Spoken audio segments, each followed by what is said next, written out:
Está no ar, abre aspas, o primeiro jornal multidigital do eixo SP-Rio. Abre aspas. Olá, tudo bem? Começa agora mais um Jornal Abre Aspas. Estamos ao vivo com transmissão simultânea direto do Facebook da SP-Rio+, e também do Facebook do Jornal Vale. Um bom dia para você que nos acompanha em ambas as páginas. Aqui comigo nos estúdios está o diretor de jornalismo da SP-Rio+, José Guilherme Ferreira, e o editor-chefe do Jornal Vale, Guilherme Codazzi. Bom dia para vocês. Bom dia, Zé. Bom dia, Rodrigo. Bom dia, Guilherme. Bom dia, Rodrigo. Bom dia a todo mundo aí em casa. Hoje é segunda-feira, dia 27 de agosto de 2018, e nos destaques da edição de hoje, a CPI, que inicia a investigação do contrato entre a Santa Casa de Jacareí e o Provisão de São José dos Campos. Os trabalhos começam amanhã, já com reuniões dos vereadores. E os vereadores de Taubaté, eles mudaram o perfil de gastos públicos após a denúncia de notas fiscais irregulares vir à tona, vir a público. Os investimentos na região caem mais de 90% desde o início da crise. Estes e outros destaques na edição de hoje. Jornal Abre Aspas.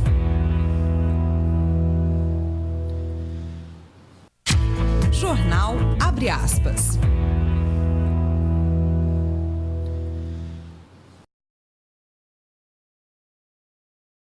Com o comentário do jornalista José Guilherme Ferreira. Eis a questão.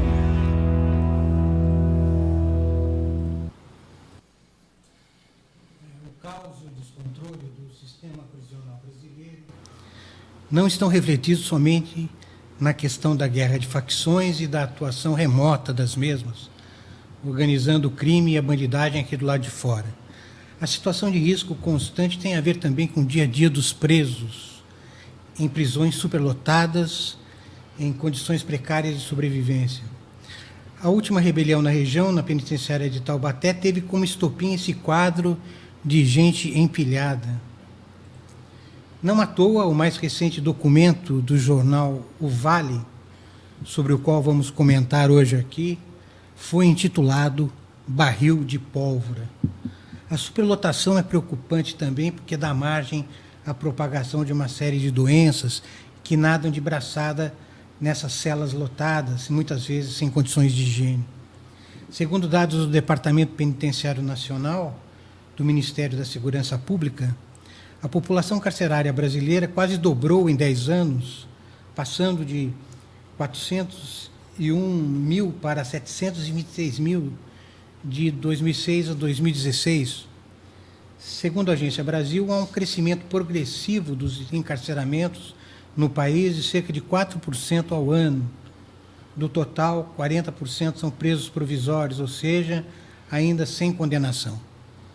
Em todo o país, há 368 mil vagas, o que significa uma taxa de ocupação média de 197,4%. Segundo o levantamento do IPEM, mais da metade da população carcerária é formada por jovens de 18 a 29 anos. É um quadro realmente assustador. E aproveitar então a participação aqui do Guilherme para a gente repercutir mais sobre esse documento O Vale, que traz justamente, como o Zé Guilherme comentou, essa realidade, do sistema prisional aqui da nossa região. Mas antes, a gente vai acompanhar um trecho desse documentário. A gente já veio aqui várias vezes para saber, só que eles não falam nada. Meu marido já esteve preso aqui, eu conheço o sistema dessa cadeia. A comida é péssima. Muita lotação, muita opressão. Maior desespero. Fome de guerra. Que nem bicho a gente não trata mal, então para que vai tratar eles mal? Eles já estão pagando por que fizeram. Eu quero melhoria em todos os sistemas. Aqui a gente tá, as meninas de Potim também tem bastante coisa para falar. As meninas da P1, a P1 também é uma opressão. Aqui e aqui no Permano também é opressão. Não, eu não tenho medo não, eu apoio eles. Queremos notícias, mudança para o sistema carcerário no estado de São Paulo. Chega de opressão, chega de opressão, chega de opressão, chega de opressão, chega de opressão. A íntegra desse documento, desse documentário, está na fanpage, né, no Facebook do Jornal Vale. E, Guilhermo, a gente percebe que realmente o nome faz jus, né, a esse sistema todo. É um barril de pólvora que parece que está sendo empurrado com a barriga por parte dos governantes? Realmente é um barril de pólvora e uma panela de pressão. Uma panela de pressão que no início do mês explodiu com uma rebelião no CDP de Taubaté, uma rebelião que durou mais de 24 horas, com 13 reféns, entre eles 2 agentes prisionais. Então, realmente, o quadro de superlotação, a gente tem na região 10.490 vagas e hoje mais de 14.600 presos. Então, você vê um quadro de aproximadamente 40% de superlotação. Aqui em São José, você tem, assim como no CDP de Taubaté, o CDP de São José tem 525 vagas e mais de 1.040 presos. Então, o sistema realmente ele trabalha com um quadro de superlotação que prejudica muito a segurança nessas unidades. Vale lembrar que, de acordo com os agentes prisionais, apesar da superlotação, então você tem o dobro de presos em alguns estabelecimentos prisionais e déficit de agentes. Então, não tem nem o quadro que deveria ter para a capacidade normal. Imagina para um quadro de superlotação. Obviamente, isso coloca em xeque a segurança nessas unidades. Vale lembrar que a região tem 12 unidades prisionais, pelo menos 7 delas têm a influência direta interna do primeiro comando da capital, que esse mês, agora, no dia 31, completará 25 anos de existência e nada mais é do que um fruto deste quadro que a gente vem já acompanhando há décadas. Vale lembrar, o primeiro comando da capital ele nasceu em Taubaté, no anexo da Casa de Custódia e Tratamento, que era um pavilhão conhecido como Piranhão. Taubaté, na época, recebia os presos mais perigosos do estado de São Paulo. Um ano depois do massacre do Carandiru, foi criada uma espécie de sindicato do crime em Taubaté para lutar contra o que eles chamavam de a opressão do sistema prisional. Você vê que é um discurso que ainda hoje continua. Então, uma coisa que eu acho que tem que ser repensada é que o sistema prisional, além da punição aos crimes cometidos, ele tem, em tese, uma finalidade da ressocialização desses presos. Será que isso realmente acontece? Para ajudar a reflexão, basta entender como o primeiro comando da capital se refere às unidades prisionais. Para o PCC, os presídios são chamados de faculdades. Muito bem. É a realidade que a gente precisa ficar atento. Aliás, os postulantes ao governo estão vindo para cá, para a região, a gente precisa também cobrar deles atitudes. Porque esse é justamente o ambiente ideal para a atuação do PCC. Né? Os criminosos organizados consideram que realmente é uma escola do crime. Então, ao invés de você ressocializar, recuperar, você acaba sendo uma pós-graduação para criminosos. E um ponto interessante, até por isso o nome de barril de pólvora nesse documentário que inclusive já está contando o trailer, né? A gente mudou um pouquinho a forma de divulgação, a gente fez um trailer num dia e depois o documentário no outro, já está com mais de 85 mil pessoas, deu muita repercussão, muita polêmica nos comentários, mas os familiares dizem que isso pode voltar a ocorrer. Então, rebeliões como essa que ocorreu em Taubaté podem voltar a acontecer a qualquer momento. Tivemos, inclusive, no sábado, uma manifestação em Taubaté após a informação de que um preso do CDP morreu de pneumonia, houve uma nova manifestação. Então, o clima realmente é de barril de pólvora. Você vê que tem uma senhora que se manifesta ali dizendo que falta informação, né? Que depois da rebelião, assim como forma meio de castigo do sistema, eles paralisam essa troca de informações e isso causa uma angústia tremenda nas famílias dos presos, né? Isso acaba aumentando essa panela de pressão, né? Vale lembrar como existe uma comunicação muito grande entre o crime organizado, entre os criminosos hoje que transformam celas em escritórios do crime por meio de telefones celulares e outros tipos de informação. Então, esse barril de pólvora realmente pode estourar a qualquer momento.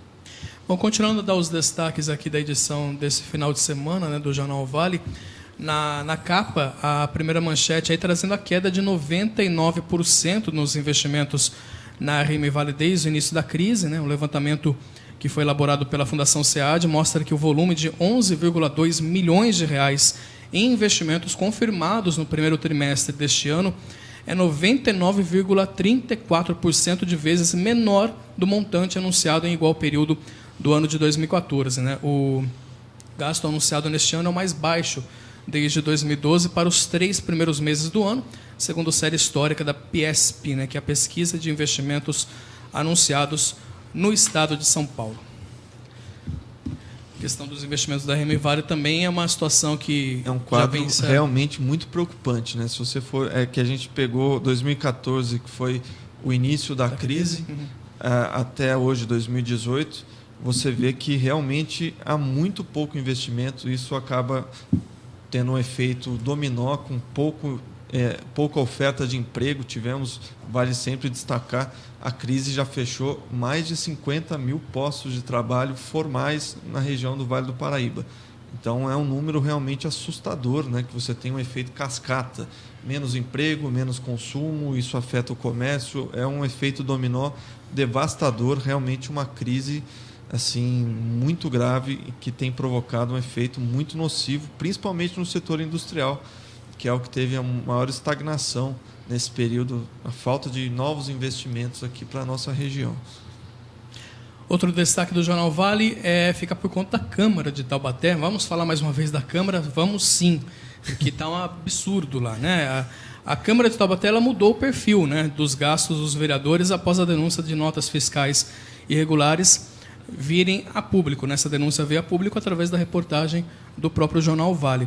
Gastos de até R$ 275 nas viagens oficiais do ano passado deram lugar a despesas mais baixas, aí de até R$ 14 nos últimos meses. A gente fez aqui uma artezinha mostrando alguns exemplos, como, por exemplo, o gasto da vereadora Vivi da Rádio do PSC, que registrou despesas de R$ 14,20, né, R$ 14,27, porém, em 2017, isso já era bem diferente, né? Você está vendo na imagem aí que das 14 viagens feitas, em 8 o gasto foi superior a R$ 100 e uma delas atingiu R$ 215,64. Douglas Carbone, do PCdoB, nas 3 viagens que fez neste ano, teve despesas que variavam aí entre R$ 43,80 a R$ 63. Já no ano passado, 16 viagens, 11 tiveram gastos acima dos R$ 100, sendo que em 6 delas o reembolso superou os R$ 200. Outro, Birili de Ângeles, do PSDB. Neste ano, das 5 viagens feitas, 3 tiveram gastos inferiores a R$ 100. Já no ano passado, das 7 viagens, 6 tiveram despesas entre R$ 159,17, né, e R$ 275,73. E não acabou não. Digão, do PSDB, neste ano fez 5 viagens, com despesas que variam de R$ 32 a R$ 87. Já no ano passado, o vereador fez 3 viagens com gastos entre R$ 117,19 a R$ 219,56. Ao todo, 14 parlamentares, né? São 13 vereadores e um suplente, apresentaram notas irregulares para engordar um reembolso aí que receberiam da Câmara durante a atual legislatura. Os envolvidos negam qualquer envolvimento. O caso é investigado pelo Ministério Público na esfera civil e pela Polícia Civil na esfera criminal. Após a divulgação da reportagem, de repente os vereadores abaixaram os gastos. Isso é um bom sinal ou é um mau sinal? Porque, de certa forma, eles estão mais temerosos. É curioso que os vereadores negam qualquer irregularidade.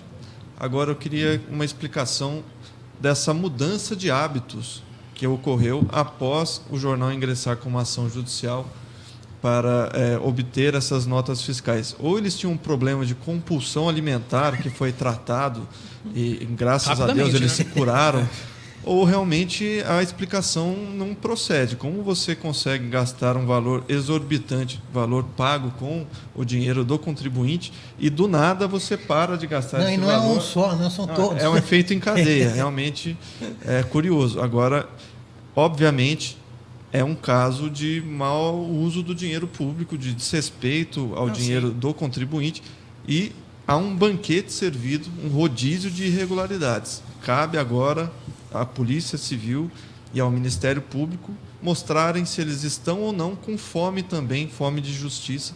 É o que o contribuinte de Taubaté espera. Afinal de contas, agora entende-se por que a Câmara fez tanto esforço para esconder essas notas fiscais. Elas são realmente inapeláveis. Não tem problema nenhum o vereador ir lá numa churrascaria e gastar à vontade, sendo que esteja do dinheiro dele, né? Não do nosso dinheiro público. Pode comer à vontade, vereador, pode se esbaldar em churrascarias aí caras pelo país, mas não com o meu dinheiro, não com o seu dinheiro, né?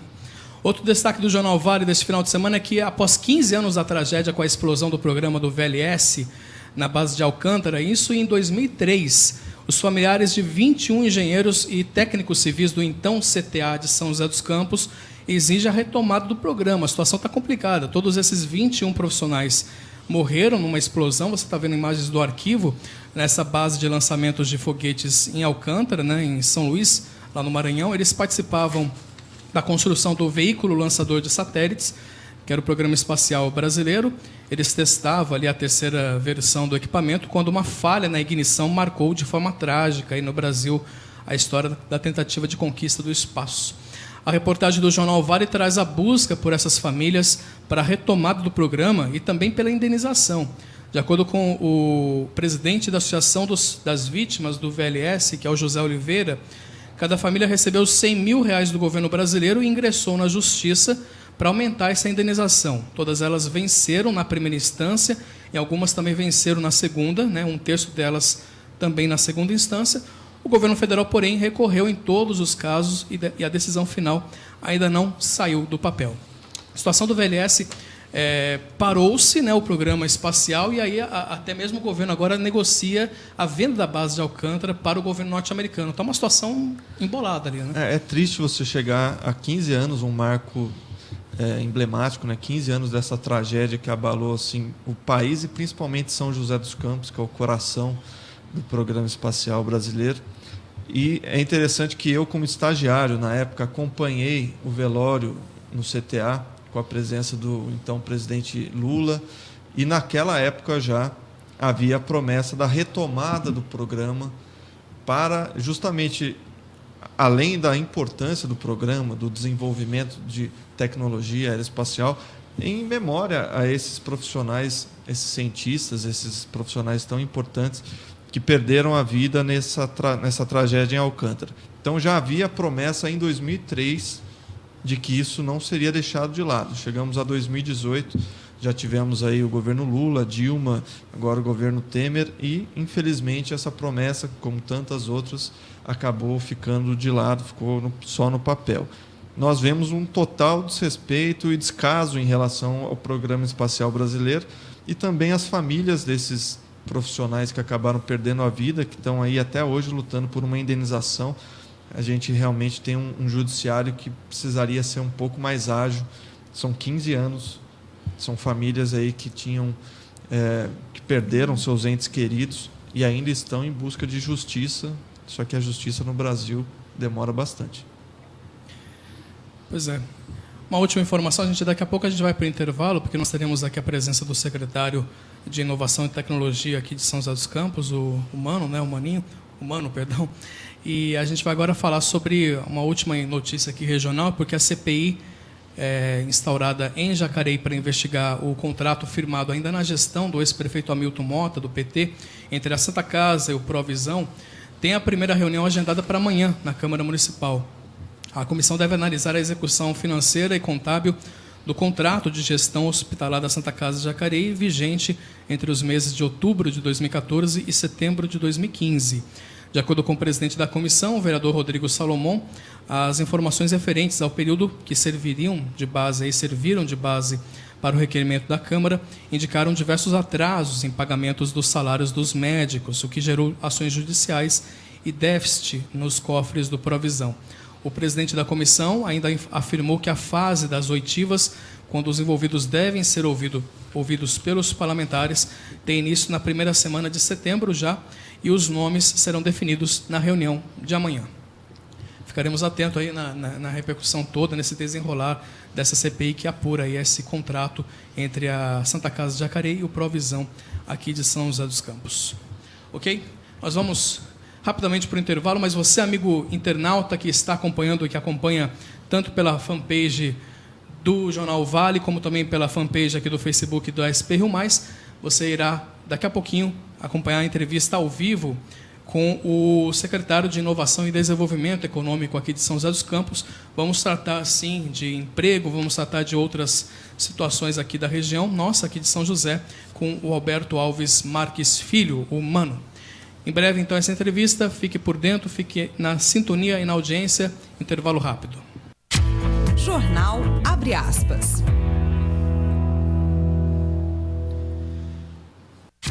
Jornal Abre Aspas.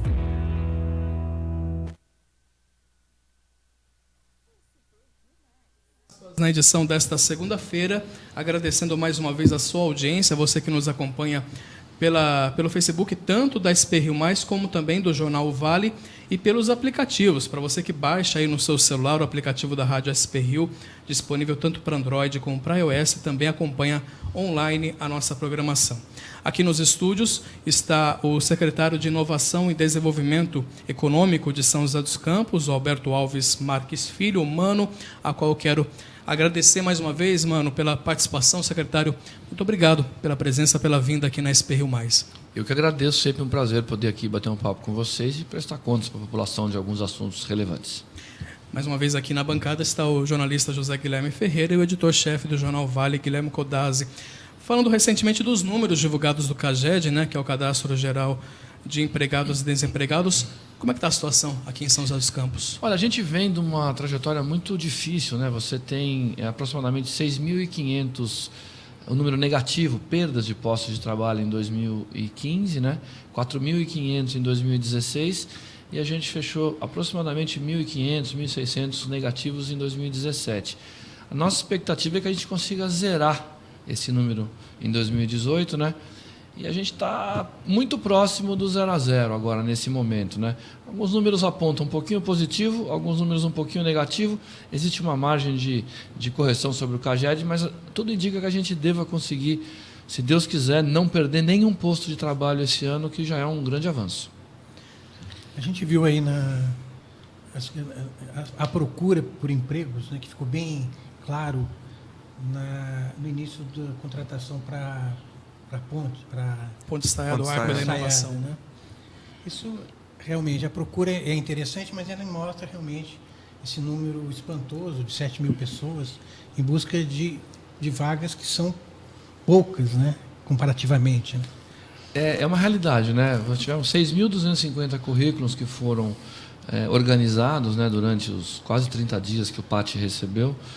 E a esses se somaram mais uns 200 e poucos também do grupo de apoio ao trabalhador, totalizando 6.500 currículos.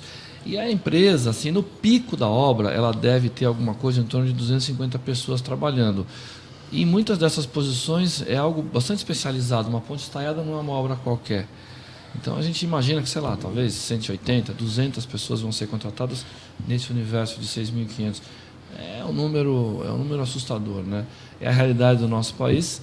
A gente tem feito bastante esforço, né, para em todo lado estar gerando. A gente teve uma inauguração importante nesse final de semana lá, de um grande hortifruti, né, que gerou 160 postos, também quase todos contratados no PAT. E cada nova empresa que expande ou que a gente atrai para o município é uma grande comemoração. Isso, de certa forma, equilibra, né, esse momento difícil que as empresas estão enfrentando. A gente teve dados recentes do CIESP, que inclusive o jornal noticiou que teve um saldo neste ano de 2.000 vagas positivo na região do Vale do Paraíba. Mas isso fica muito concentrado na regional de Taubaté, que pega também o Vale Histórico.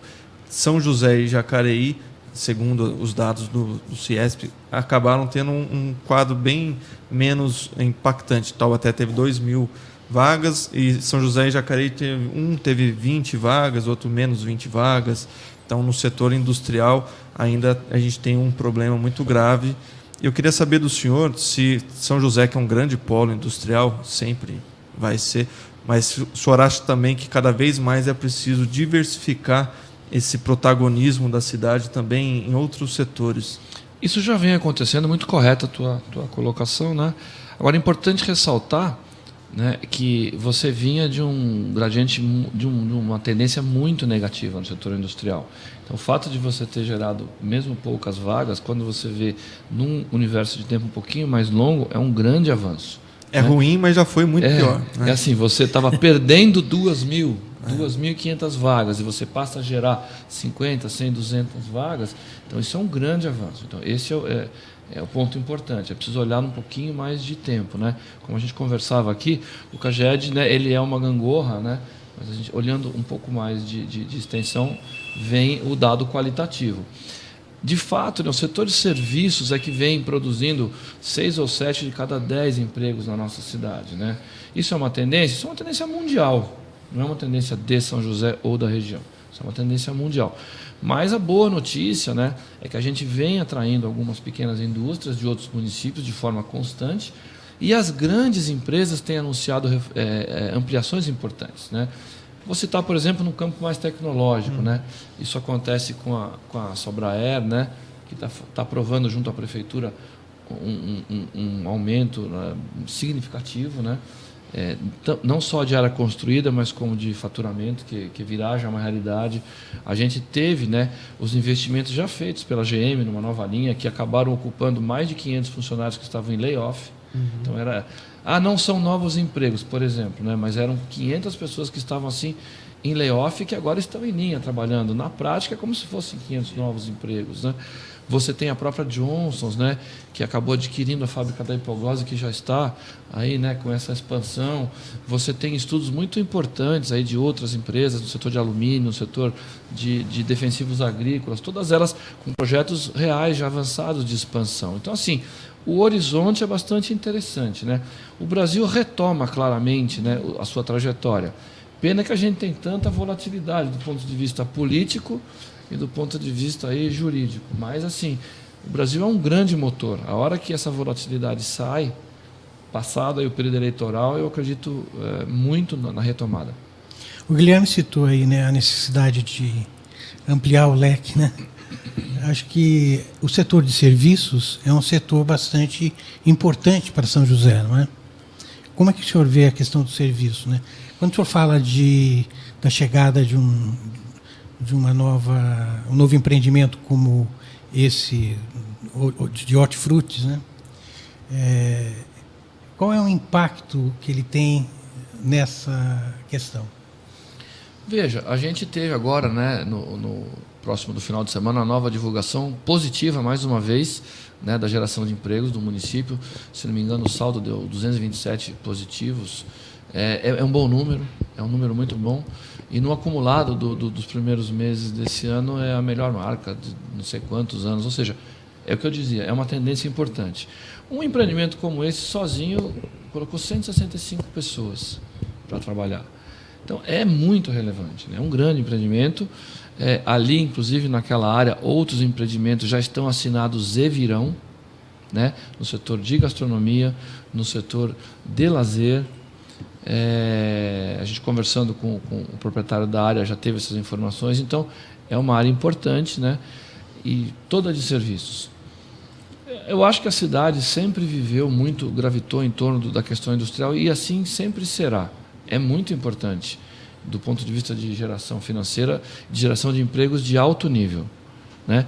Agora, a gente tem também o volume importante nos serviços, muitas vezes com empregos de menor qualificação. E é nessa camada que a população é mais sofrida. Então, nesse sentido, além de gerar números mais facilmente, né, um empreendimento sozinho, 160, 200 vagas, também atende aquela camada mais sofrida da população de empregos mais simples. Então, acho que cumpre um papel, mas a gente está olhando todos os setores. O comércio, né?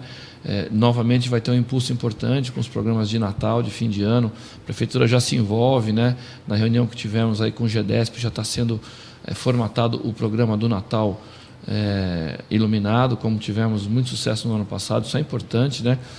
A ACI está envolvida diretamente conosco lá no pátio, na pré-qualificação de pessoal para vendas, ou seja, esses empregos temporários, que também são relevantes no final do ano, já chegarem pessoas assim com um pouquinho mais de qualificação antes que as lojas comecem a contratar. Então, são iniciativas simples. Porque esse investimento na formação do profissional é muito importante, né? Eu acho que está afeto à sua secretaria, né? A gente está muito animado, por exemplo, com o ProTrabalho. Eu vou te dar um exemplo real. Eu recebi 6 agentes do ProTrabalho para complementar os serviços na minha secretaria.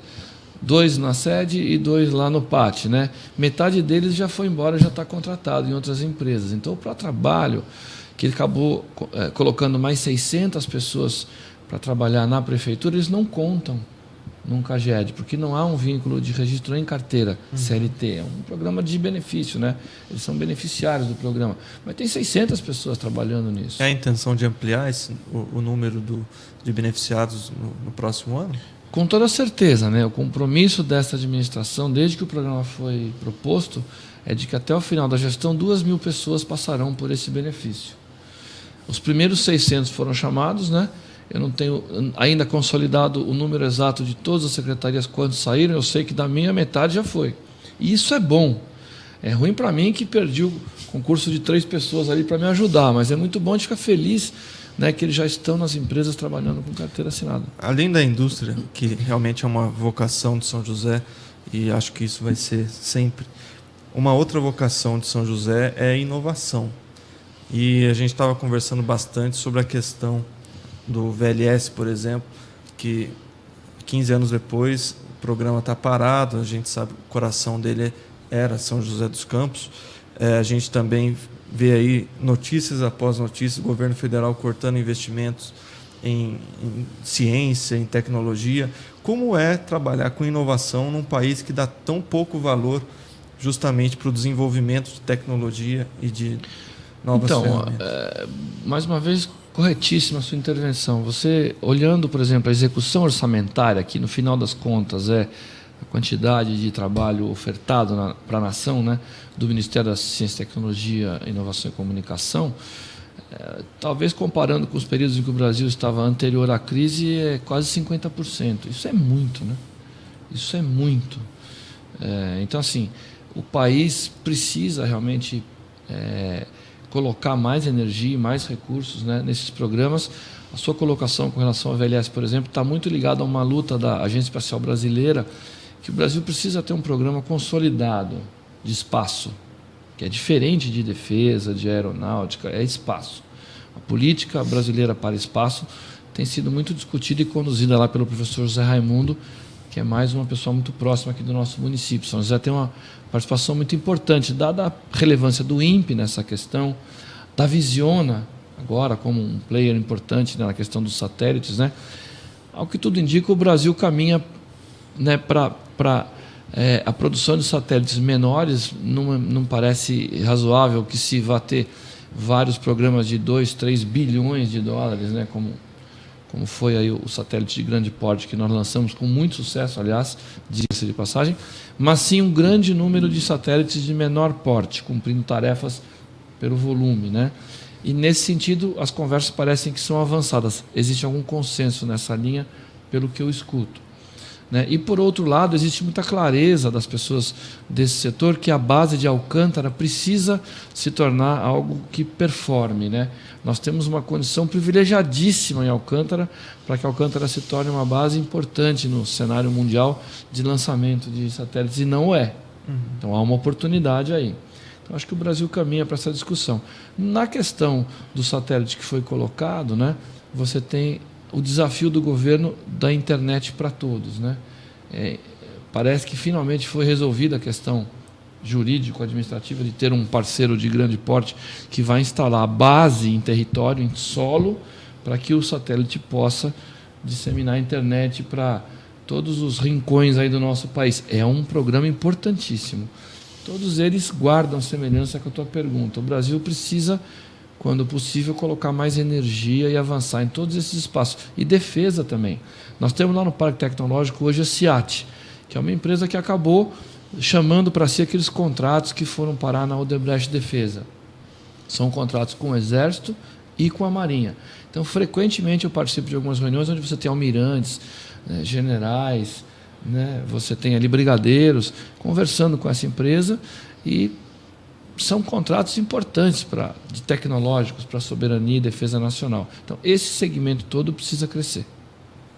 Já que você falou o senhor falou do Parque Tecnológico, teve no último final de semana esse evento aí voltado para as startups, com o apoio da prefeitura, que o senhor fizesse um balanço aí desse evento e essa parceria da prefeitura de incentivar cada vez mais a vinda, né, de startups aqui para a região, para São José. Um grande acerto e está presente no eixo de gestão do prefeito Felício, que claramente coloca lá, né, a importância, a relevância dessa meninada, e não só a meninada, você já tem algumas pessoas mais veteranas transitando nesse segmento que a gente carinhosamente batiza do Paraíba Valley, né? Gente muito competente aí, fazendo a diferença e já gerando milhares de empregos e milhões de faturamento, né? Nós tivemos, na verdade, um evento de 4 dias dividido em 2 momentos, né? Quinta e sexta, o Summit, né? Organizado pelo pessoal do Parque Tecnológico e que, dentro da tecnologia que o parque opera, né? O Nexus é o modus operandi do parque. Nós tivemos o Nexus Summit. 400 inscrições, 2 dias, o primeiro muito ligado à troca de experiência entre as pessoas, os empreendedores e também os investidores, né? No segundo dia, a apresentação, né, de investidores de pequeno porte, Anjo, Seed, Venture Capitals, até a presença do Romero, né, um grande investidor aí que foi fundador da Buscapé, e também o João Kepler, né, do Bossa Nova, se não o maior, um dos maiores fundos aí de investimento, com mais de 300 empresas investidas, né? Enfim, um bate-papo fantástico ao longo desses 2 dias e culminando com a apresentação de 9 empresas escolhidas lá pelo pessoal da organização do parque, fazendo um pitch de 5 minutos para cada um desses investidores, e tinha lá um fundo de Nova York, o Bossa Nova, o fundo do próprio Romero, né? Eu acompanhei os 9 pitches lá, foi muito interessante, e depois um happy hour onde eles trocaram cartões e conversaram ali de vou investir, não vou. Foi muito, muito direto, olho no olho e produtivo. E aí, ao longo do final de semana, já começou a chegar na sexta-feira mesmo, à noite, né, o pessoal para o Startup Weekend, né, que é um evento que aconteceu em vários locais do Brasil, acontece em vários locais do Brasil, e no nosso caso lá houve um desafio feito pela empresa Guichê Virtual, que eles resolvessem tecnologicamente um desafio, e esses meninos viraram à noite lá. Eu tenho algumas fotos aqui, posso mostrar para vocês até se vocês quiserem postar, e eles dormiam lá mesmo, trabalhavam 24 horas e gente dormindo pelos corredores e resolvendo esse desafio. É uma outra linguagem, é um outro momento, mas muita coisa boa sai daí. Nessa linha, o parque tem logrado muito êxito, né? Isso é uma coisa que nós temos colocado lá, isso faz parte do contrato de gestão, que não falte energia para isso. A atração de startups, né, tem crescido, e agora com a inauguração breve do Startup São José no Parque da Cidade, cuja obra já está pronta. Nós estamos nesse momento lá duelando com a compra de imobiliário, que no setor público nunca é fácil. Já foi instalado ar-condicionado, a gente está revisando as questões de elétrica e imobiliário para lançar nos próximos, 30, 60 dias. Qual a ideia? Vai funcionar como lá? O Startup São José é mais um hub de inovação que trabalha em conjunto com o Parque Tecnológico, que trabalha em conjunto com os coworkings que a cidade já tem, que trabalha em conjunto com as universidades. Talvez as startups que vão ali ser sediadas, elas tenham menos densidade tecnológica alta. Por exemplo, uma startup que se instala no Parque Tecnológico, às vezes de algum segmento vou dar um exemplo aqui real, tratamento superficial de indústria com inteligência artificial envolvida e processos de laser, é muito alto o nível tecnológico, às vezes 2 ou 3 anos só para desenvolver a ferramenta de aplicação. Às vezes uma startup como essa fica 8 anos no parque até realmente estar entregando serviço. E nós temos hoje exemplos de coisas bastante mais diretas que resolvem fluxos de serviços para a população sem tanta pesquisa científica. Esse tipo de empresa talvez vá para o mais uma sacada, né? Às vezes é aquela sacada que resolve um entrave do dia a dia. Resolve um problema, né, do cidadão. Dando um exemplo aí famoso na cidade, né? Você pega, por exemplo, a Moneto, que criou um aplicativo para resolver o faturamento de autônomos, pedreiros, encanadores, marceneiros, né? Não precisa de um grande trabalho de pesquisa científica e desenvolvimento de ferramentas de alto nível para colocar isso em prática. É claro que foi desenvolvida uma ferramenta de altíssimo nível no aplicativo deles, né? E cresceu muito. O Arruda foi uma das pessoas que deu palestra lá contando o case dele, né? Mas é mais rápido do que um processo, por exemplo, ligado ao desenvolvimento de uma câmera para satélite. Então, assim, esse tipo de solução da economia criativa ou colaborativa tem mais a carinha do Startup São José. Isso complementa o que é feito no parque.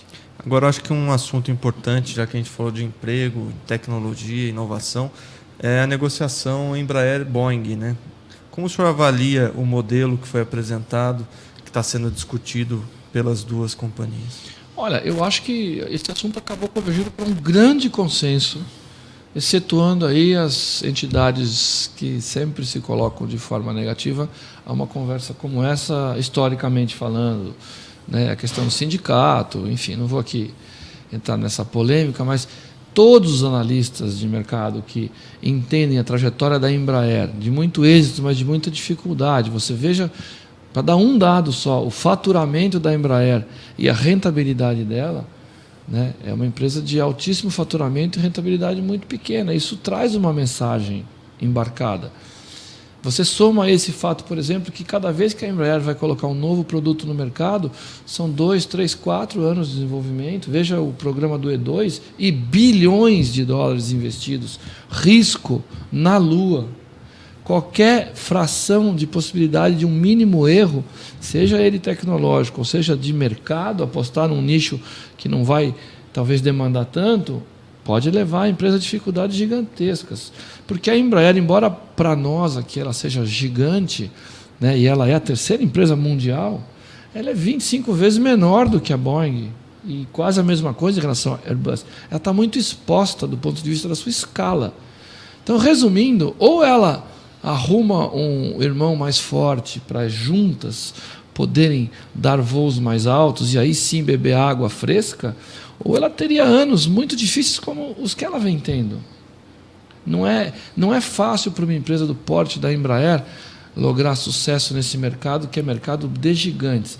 Se você ainda colocar uma história que os governos, né, tanto o americano quanto os 4 governos europeus, no caso da Airbus, jogam pesado nas negociações comerciais, a Embraer muitas vezes ela não consegue bater na porta de certos países e de certas concorrências. Ela nem consegue penetrar esses mercados. Isso se agravou com a união Airbus-Bombardier também. Muito! E isso vai se agravar mais ainda com o avião japonês que está chegando ao mercado. E é um avião japonês no segmento da Embraer, e centenas de engenheiros da Embraer foram contratados aqui pela Mitsubishi, né, com o apoio do governo japonês. Ou seja, idem para a empresa chinesa, que, até prova em contrário, vai ter um poder de fogo gigante. Veja, o cenário da Embraer já é muito difícil e ela compete com muita qualidade. Tem que ser visto essa conjuntura essa mudança mundial, no mapa. A mesmo, grande né? questão dessa conversa da Embraer, ela é comercial.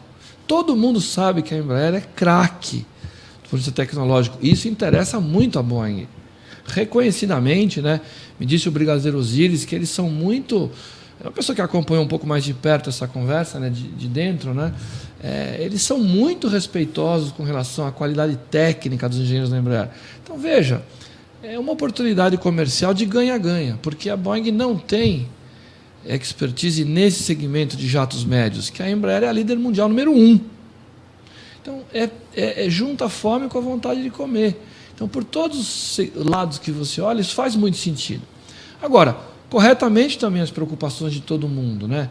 Será que todos os empregos serão mantidos? Será que vai haver investimento aqui nessa planta? Essa mesma pergunta vale para hoje, do jeito que nós estamos. Será que todos os empregos da Embraer seriam mantidos num curto espaço de tempo? Será que haveriam mais investimentos?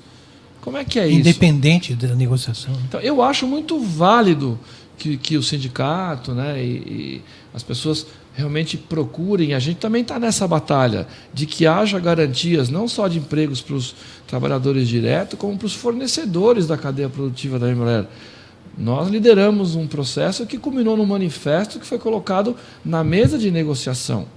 Foi levado em Brasília em mãos para o governo brasileiro. Dizer, olha, ninguém está falando por enquanto nos fornecedores. Tem mais 5 mil pessoas aí que dependem desses empregos diretamente ligados à cadeia da Embraer.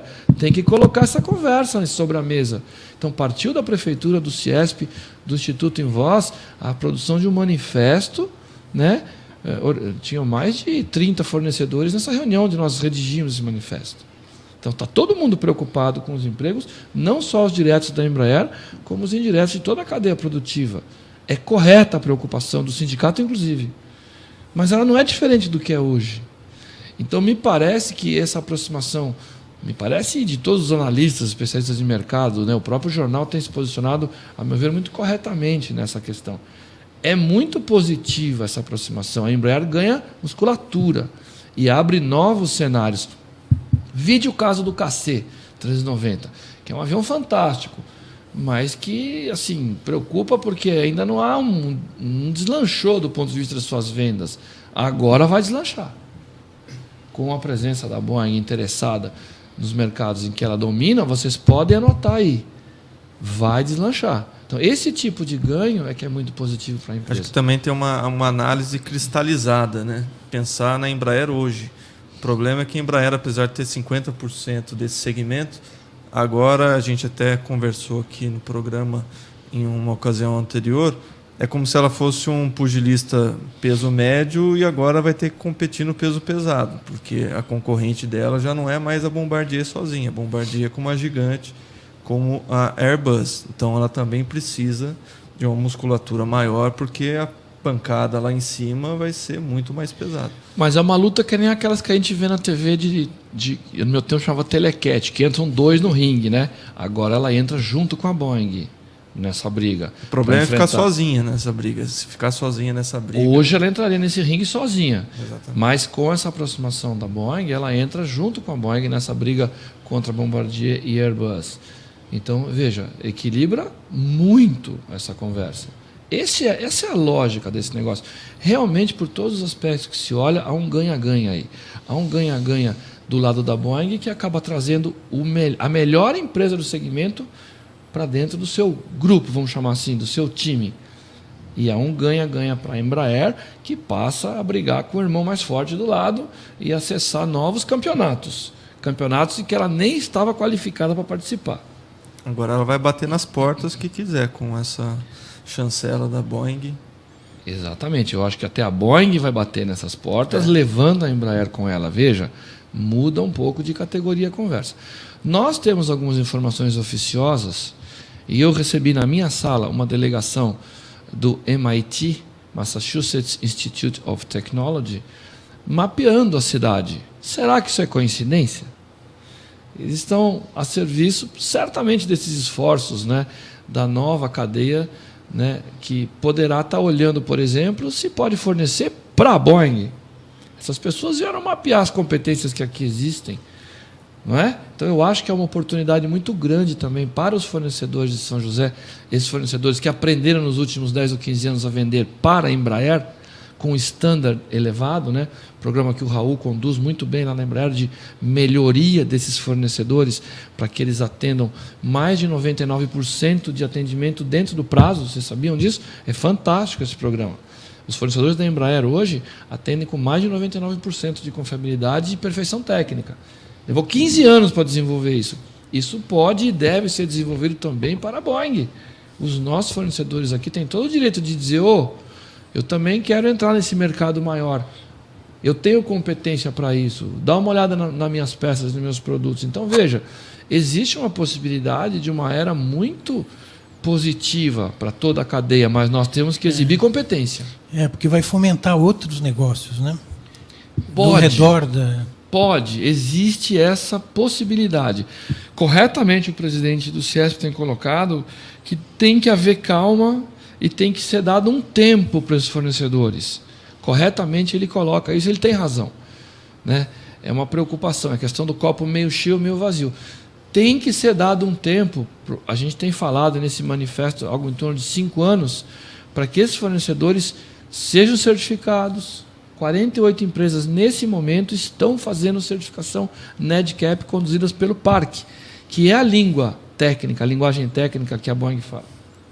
Então, ou seja, e faltam ainda mais, sei lá, 40, 50. Isso é caro, isso envolve esforço, mas metade da cadeia já está envolvida nisso. É importante que a gente apoie, ajude e que dê tempo. Certo? A Boeing, juntamente com a Embraer, precisa entender, e isso deveria estar de alguma forma colocado no acordo. Nós estamos brigando para isso. Tem que ser dado um tempo para que esses fornecedores continuem fornecendo para a Embraer e, se possível, comece a conversa com a Boeing. Para que dessa conversa toda saia uma indústria maior, não só a Embraer, como a indústria que fornece para a Embraer. Existe essa possibilidade. Muito bem. Bom, a gente vai encerrar esse bloco aqui. Mano, secretário, se eu puder ficar mais uns 5 minutinhos, a gente vai depois, no próximo bloco, falar de esportes. E aí a gente encerra se despedindo aqui, mas já quero antecipar e agradecendo a sua vinda aqui. Lembrando que você que está nos acompanhando aí, você pode deixar também seus comentários aqui, tanto na transmissão pelo Jornal do Vale, como também na transmissão do Facebook aqui da SP Rio Mais, e depois a gente repassa também para o secretário alguma dúvida, alguma questão que fique aí durante essa entrevista. Intervalo rápido, porque na sequência a gente vai falar do tempo, como é que vai ficar o tempo, se esse frio vai permanecer aqui na região, e também vamos falar de esporte. Por isso, 1 minutinho, a gente já volta. Jornal Abre Aspas.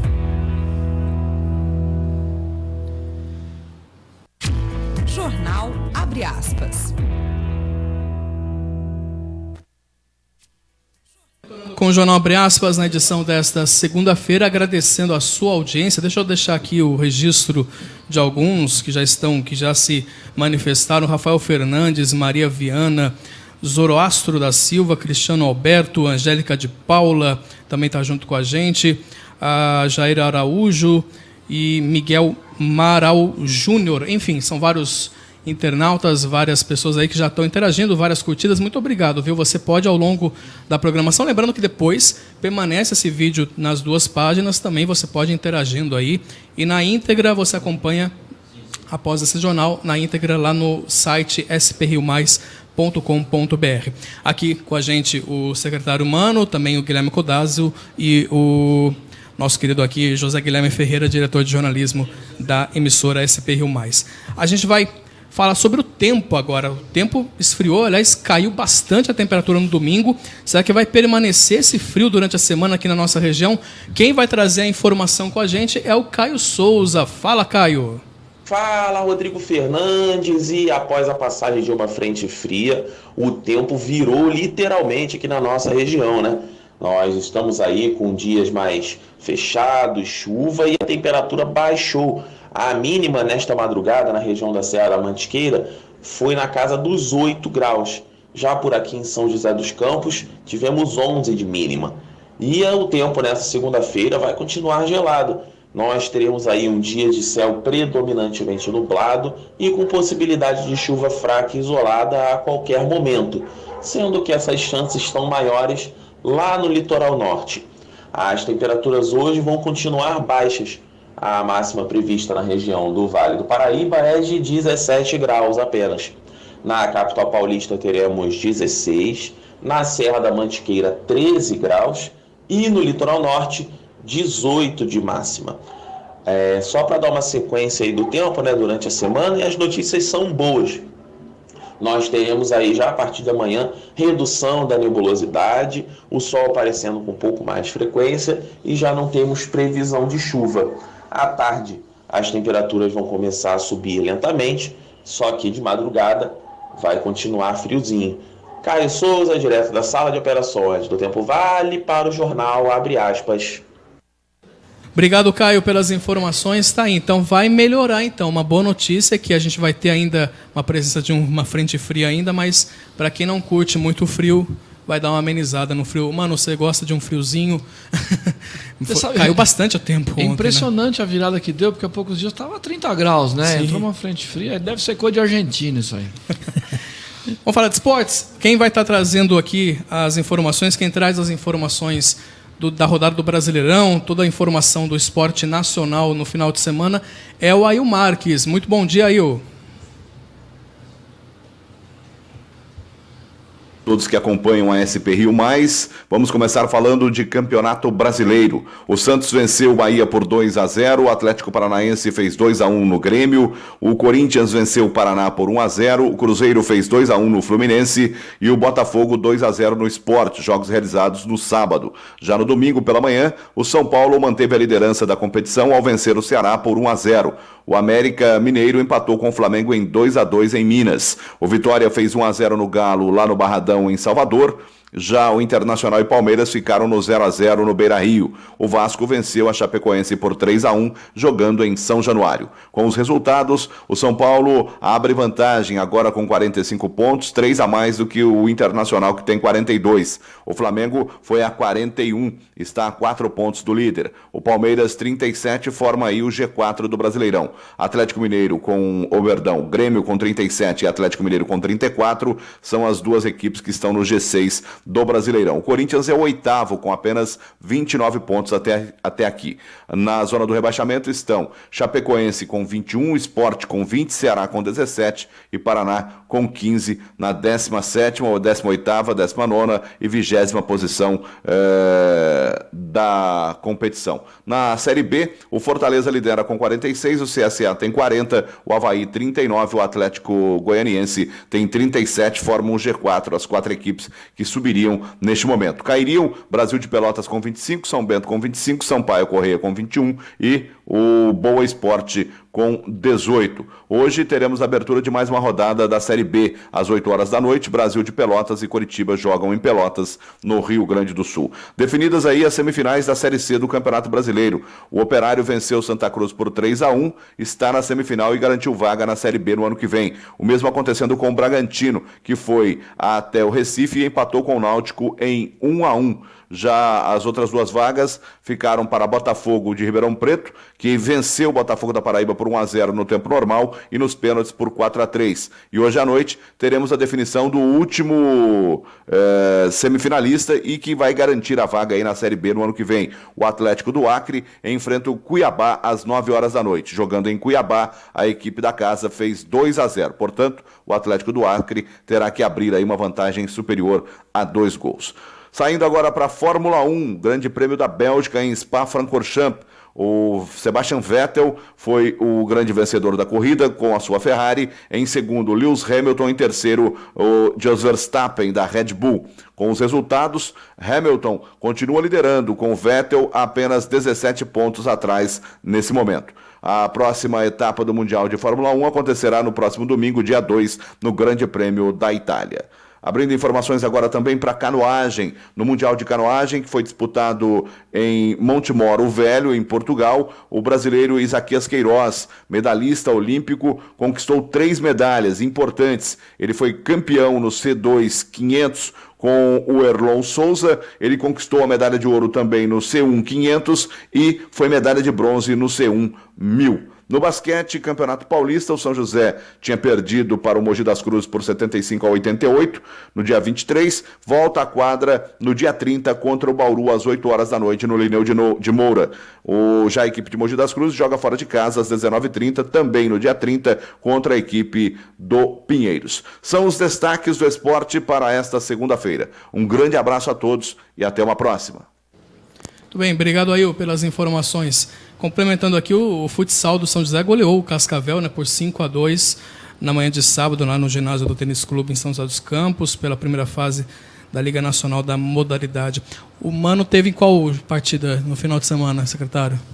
Eu acho que essa partida do São José eu vi uns minutinhos que teve TV, né? Eu vi um pouquinho e depois eu fui para o estádio, fui levar o meu netinho, o Paulinho, que estreou, né, com 6 anos no estádio. Fomos assistir o jogo do São José contra a Francana e foi um jogo emocionante. Com 2 pênaltis. Bom tecnicamente, para você ter uma ideia, o jogo estava 2-2 até os 47 do segundo tempo, quando o São José fez 3-2 e aos 50 fez 4-2, numa arrancada impressionante do atacante. Foi emocionante, olha. Foi boa estreia do seu neto, né? Encheu os olhos, o menino é pé quente. O pessoal já me ligou do São José que eu tenho que levar ele todo o jogo. Foi muito bacana. Do time, né? E eu convido aqui, aproveitando a audiência de vocês, a população, para prestigiar e comparecer. O São José precisa disso. Nós precisamos da torcida lá apoiando. Eu fui lá no Joaquinzão, já que o senhor foi lá no Martins Pereira, eu fui ver o burro da Central no Joaquinzão. E com toda a imparcialidade, arrancamos o empate heróico contra o Bragantino. Com 1 a menos, estava 2-0. No último minuto, empatamos também. Muito bem. Bom, quero agradecer, secretário, pela presença aqui em nossos estúdios. Sempre as portas da SP Rio Mais estão abertas e é bacana, é muito importante essa interação entre a administração municipal e os órgãos de imprensa, passando a informação correta para o ouvinte, para o munícipe.